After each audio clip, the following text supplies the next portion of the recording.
अस्सलाम वालेकुम फ्रेंड्स, कैसे हैं आप सब। उम्मीद करती हूँ आप सब ठीक ठाक होंगे। एक्चुअली काफ़ी दिनों से मेरे दोस्त अहबाब और आप सब लोग वे यकीनन याद कर रहे होंगे, पूछ रहे थे कि आजकल आप क्या कर रही हैं, आपकी कोई वीडियो नहीं आ रही।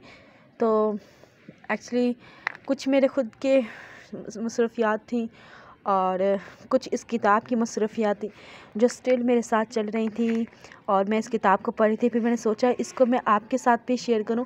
एक्चुअली ये किताब मैंने फ़ेसबुक पे देखी थी और समवन ने मुझे रेकमेंड की थी और बहुत अच्छी किताब थी, तो मुझे लगा कि मुझे इससे पढ़ना चाहिए। सबसे पहले तो मुझे जिस चीज़ ने अट्रैक्ट किया था, अपनी तरफ खींचा था, वो इसका टाइटल था खुद से खुदा तक।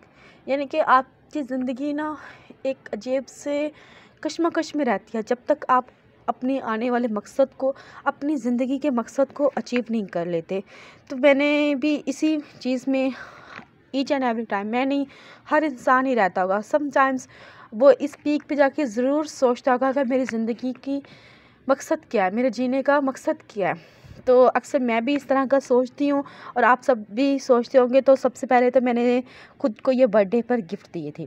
ये किताब मुझे पढ़कर इतना अच्छा लगा ना कि इसकी तो सबसे पहले दुआ ही थी कि ऐ मेरे रब मेरा सीना खोल दे और मेरा काम आसान कर और मेरी ज़ुबान से गिरा खोल दे कि मेरी बात समझ लें। यानी कि एक चीज़ पहले ही अल्लाह ताला से रिक्वेस्ट की जा रही थी। जैसे जैसे आप इस बुक को रीड करते जाएंगे आप बहुत अच्छा फ़ील करेंगे। सीरियसली जब मैं इस बुक को रीड कर रही थी तो मुझे ना समझ नहीं आ रहा था कि मैं इसको अंडरस्टैंड करने के लिए मुझे इसको अगेन एंड अगेन करना पड़ा।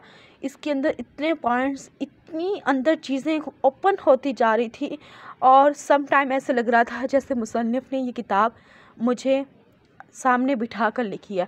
उसने मुझसे पूछ के लिखी है कि ऐसे सरकमस्टांसेस से आप गुज़र रही हैं, ऐसे ख़्यालात आपके ज़हन में आते हैं, इस तरह आपको आपका नफ्स अट्रैक्ट करता है। बेसिकली इसमें जो है ना, हमारे नफ्स से रिलेटेड बुक है। इसमें हमारे नफ्स को, वो कहते हैं हमने अपने नफ्स को कंट्रोल नहीं करना, अपने नफ्स को मुसलमान करना है। इफ्तिखार नासिर साहब इसके राइटर है, मोहम्मद इफ्तिखार नासिर। बहुत ही कमाल बात की है उन्होंने। कहा है हमने अपने नफ्स को कंट्रोल नहीं करना, हमने उसको मुसलमान करना है। बिकॉज़ वी आर मुस्लिम्स और हमारा ये यकीन है, हमारा ईमान है कि एक अल्लाह है और हमारी जो कायनात है, हमारी दुनिया है, सब अल्लाह के गिर्द ही घूम रही है। आप जहाँ चले जाएँ, जैसे कहते हैं ना दुनिया गोल है, आप घूम फिर कर जब भी वापस आएंगे तो आपको एक ही चीज़ मिलेगी, अल्लाह।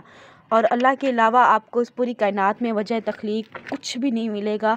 और ये किताब की कुछ इब्तदाई पॉइंट्स हैं, कुछ रिव्यूज़ हैं जो मशहूर सीनियर तज़िया कालम निगारों ने दिए हुए हैं, वो आप ख़ुद भी रीड आउट कर लेंगे जब आपको ये बुक पढ़े मिलेगी, या जब आप इसको रीड आउट करेंगे या आप मेरे साथ रीड आउट करेंगे तब आपको इसके अच्छे पॉइंट्स और आपको खुद ब खुद ही पता लग जाएगा कि ये किताब कैसी है। सबसे पहले तो हम इसका इब्तदाइया पढ़ते हैं।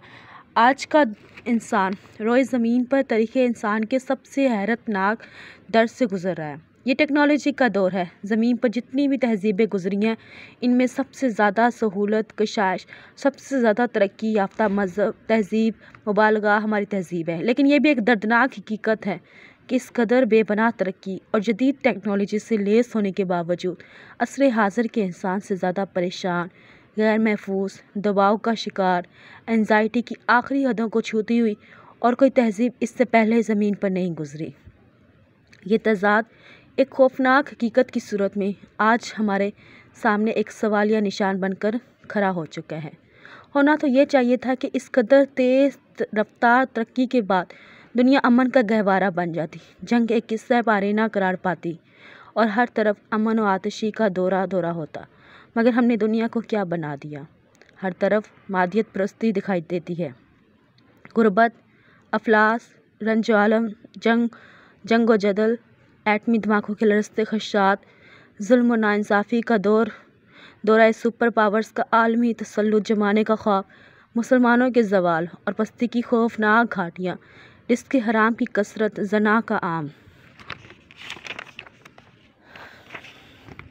हो जाना, मीडिया का अज़हान पर काबू पा लेना, मौसमों में गैर फितरी तब्दीलियाँ, ये सब क्या है?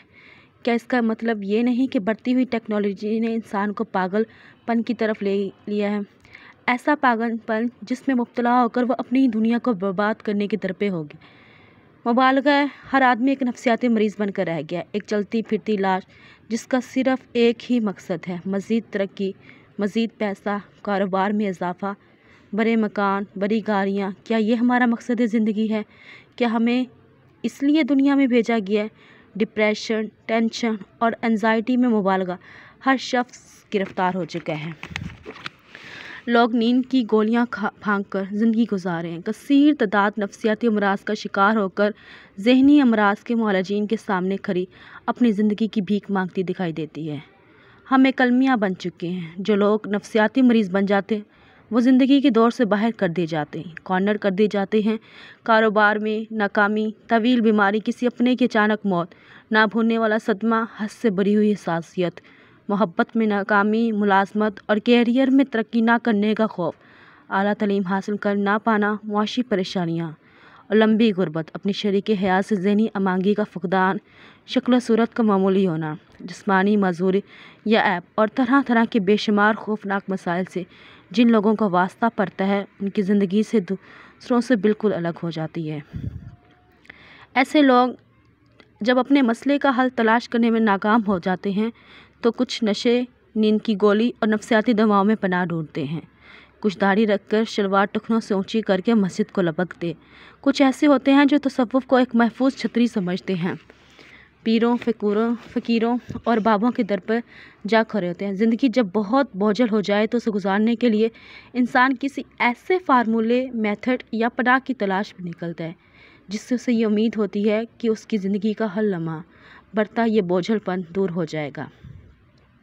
ये खुशफहमी, ये गुमान बहुत सालों से कायम रहता है, लेकिन इंसान इस बात से बहुत बेखबर होता है कि सब आर्जी और वक्ती फ़ायदा है। ये सिर्फ टेम्परेरी रिलीफ है। नशा या कोई भी एडिक्शन अपनी असल में आर्जी फ़ायदा है। इस तरह मसाजिद में हमें अक्सरियत ऐसे बारिश लोगों की नज़र आती है जो नमाज तो पढ़ते हैं मगर उनके अमल और रोज़मर्रा ज़िंदगियाँ इसका कोई असर नज़र नहीं आता। वो नमाज कैसी नमाज है जो इंसान को इंसान न बना सके। क्या कमाल खूबसूरत बात कही है मुसन्निफ़ ने। वो नमाज कैसी नमाज है जो इंसान को इंसान बना सके। और हम अक्सर लोग जब किसी दूसरे को कह देते हैं तो ये कहकर हम लोग रिजेक्ट करते हैं ये बंदे और तब का मामला है, इसमें हमें इंटरफेयर नहीं करना चाहिए। अगर तवील अरसा नमाज पढ़ते रहने के बावजूद दिल में बुग़्ज़, किनिया, हसद, परेशानी, वसवसे और पैसा कमाने की हद से भरी हुई धुन मौजूद रहे, अगर नमाज पढ़ते रहने के बावजूद दूसरे इंसानों से बेलौस मोहब्बत, अनकंडीशनल लव का जज्बा अपने अंदर मौजूद ना पाए, अगर अल्लाह की दोस्ती की तलब पैदा ना हो तो अपनी नमाज पर गौर करना चाहिए। कमाल की बात है, मुसन्निफ़ क्या कह रहा है, अगर अल्लाह की दोस्ती की तलब पैदा ना हो तो अपनी नमाज पर गौर करना चाहिए। हम क्यों गौर नहीं करते? कामयाबी से इस सवाल को नज़रअंदाज क्यों कर देते हैं? Why we always successfully avoid this basic question. नमाज बहरहाल हर सूरत में फ़र्ज़ है, लेकिन अगर इस फ़र्ज़ को महज एक रस्म के तौर पर अपनी ज़िंदगी में शामिल कर लिया जाए तो मुकाम गौर है कि क्या अल्लाह हमसे सिर्फ यही चाहता है?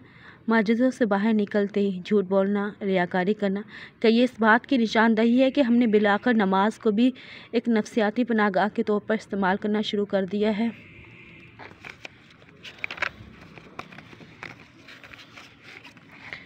तसव्वुफ़ के दरबार में दाखिल होने वाले साइलिन को देखें। मुराक़बे, चिले, रियाज़तें, मिलाद, ये इमामें, ये दस्तारें हमें किधर को ले जाती हैं? एक ही बात है, शरीयत हो या तसव्वुफ़।